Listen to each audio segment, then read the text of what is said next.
નમસ્કાર. હું રજનીકાંત રાવલ આપની સમક્ષ પ્રસ્તુત કરું છું આપણા જાણીતા લેખિકા ડૉક્ટર સરોજિની જીતેન્દ્ર દ્વારા દુર્ઘટનાનું દારૂણ રૂપ, એક સાંપ્રત અભિવ્યક્તિ.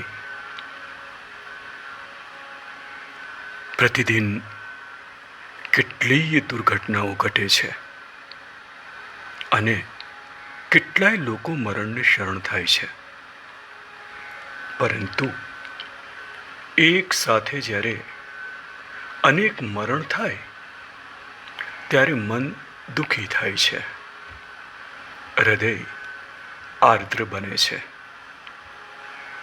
આંખો ભીની થાય છે. અમદાવાદમાં થયેલી વિમાની દુર્ઘટના એક સમાચાર નથી, પરંતુ કેટલાય ઘરો પર તૂટી પડેલો દારૂણ દુઃખનો પહાડ છે.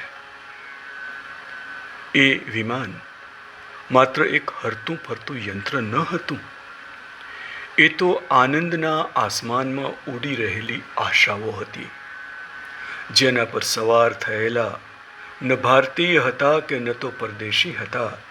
તેમાં તો કોઈની માતા હતી જે પુત્ર પાસે જઈ રહી હતી, તો કોઈ સ્વજનો સાથે રજાની મજા લૂંટીને પાછું ફરી રહ્યું હતું. કોઈ પત્ની પ્રથમવાર પિયુને મળવા જઈ રહી હતી, તો કોઈ પુરુષ ઉજ્જવળ ભવિષ્યના સપના લઈને જઈ રહ્યો હતો.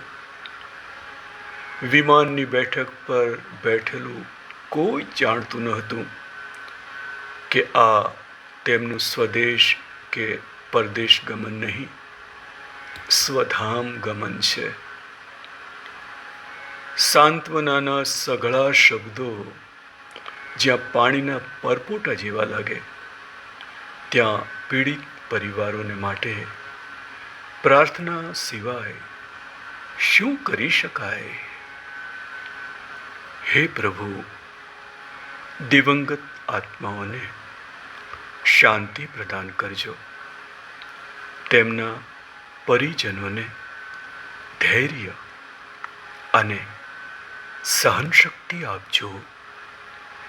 ઓમ શાંતિ શાંતિ શાંતિ.